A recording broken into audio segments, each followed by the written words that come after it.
Bonjour à tous, alors je vous propose dans cette vidéo un exercice d'entraînement pour le brevet des collèges tiré du sujet de septembre 2019 en Polynésie.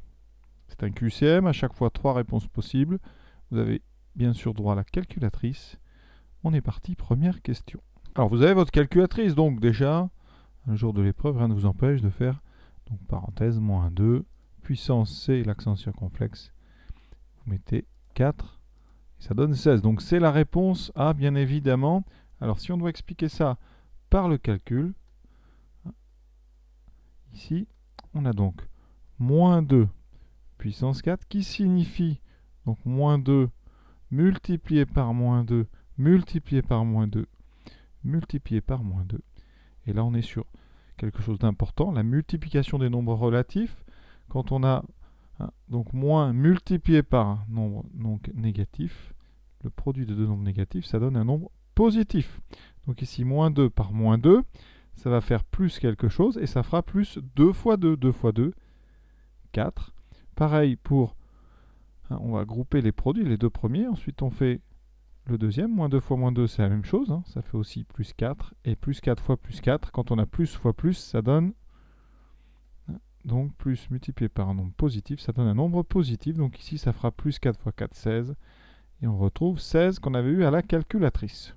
Deuxième question. Une vitesse de 90 km/h est égale à... Et on vous demande de convertir en mètres par seconde.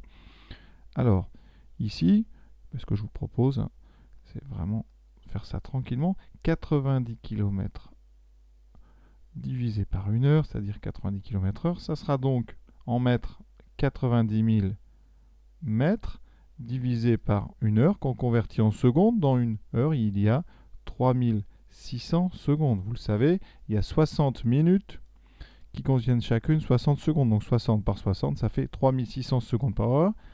Donc ici, oui, on a 90 000 mètres divisé par 3600 secondes. On peut, si on veut, simplifier par 10, une fois, deux fois. Il nous reste 900 divisé par 36. Je vais le calculer. 900 divisé par 36, ça donne 25. Donc il me reste 25 mètres par seconde. Voilà une des premières façons de faire cet exercice, c'est donc la réponse C. On peut aussi présenter ça avec un petit tableau de proportionnalité. Donc on a 90 000 mètres en 1 heure et on vous demande combien en 1 seconde. D'accord? Donc c'est pareil, 1 heure, vous allez écrire 3600. Vous voulez le temps en 1 seconde. Votre inconnu, c'est donc ici. On fait ce fameux produit en croix dans les situations de proportionnalité. Donc 3600 fois V doit être égal à 90 000. On divise des deux côtés par 3600 et j'obtiens 90 000 divisé par 3600. Et comme ici j'ai des mètres et des secondes, j'obtiens donc des mètres par seconde. Et vous voyez qu'on retrouve 25. Autre méthode, vous pouvez partir des vitesses, par exemple 25 mètres par seconde, le multiplier par 3600 pour voir combien vous allez faire en 1 heure. Donc vous faites 25 fois 3600, ce qui fait 90 000 mètres en 1 heure.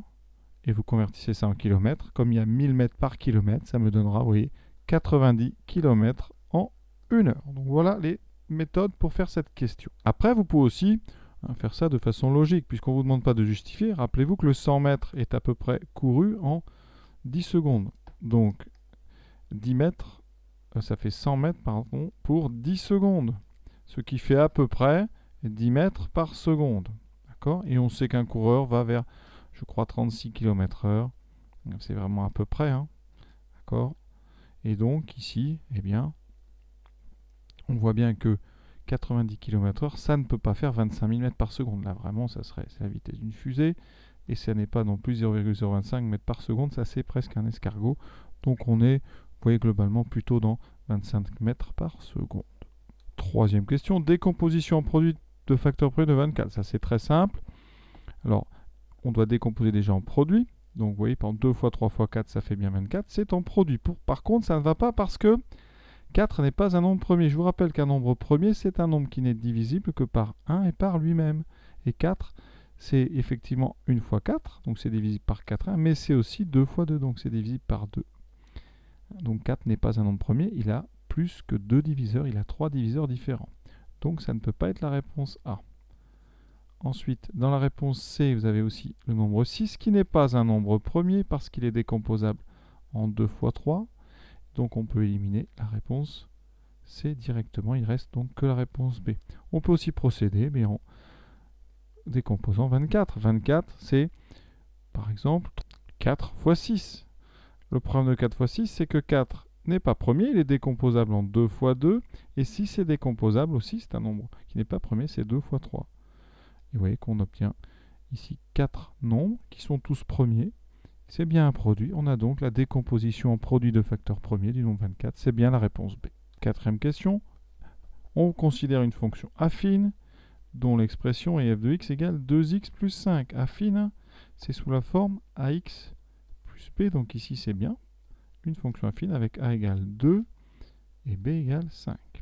L'image de moins 1, donc l'image, ça veut dire qu'on doit prendre x égale moins 1, et donc on va calculer f de moins 1. f de moins 1, ceci c'est ce qu'on appelle l'image de moins 1. Donc on va remplacer dans l'expression x par moins 1.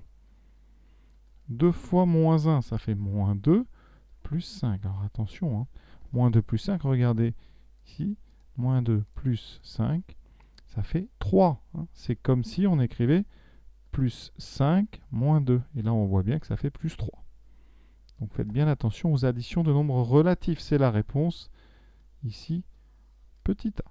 Dernière question, si on multiplie par 3 toutes les dimensions d'un rectangle, son aire est multipliée par quoi? 3, 6 ou 9? Eh bien, on va faire tout simplement ici un exemple.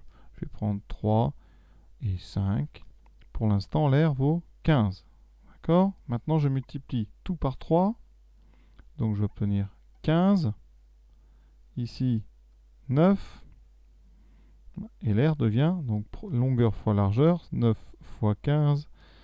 9 fois 15, ce qui me fait 9 fois 10, 90 et 45, 135. On est donc passé de 15 à 135. Et donc, vous voyez bien, il suffit de faire 135 divisé par 15 pour s'apercevoir que ça fait 9. Donc, on a multiplié par 9. C'est la réponse C. Donc, quand vous multipliez les longueurs par 3 dans une figure, eh bien, les aires vont être multipliées par 3 au carré. Et on peut même rajouter que les volumes seront multipliés par 3 au cube, c'est-à-dire par 27. Et l'exercice est terminé. Je vous souhaite une bonne fin de journée à tous. N'hésitez pas, évidemment, à vous abonner ou à liker et à en parler autour de vous. À bientôt.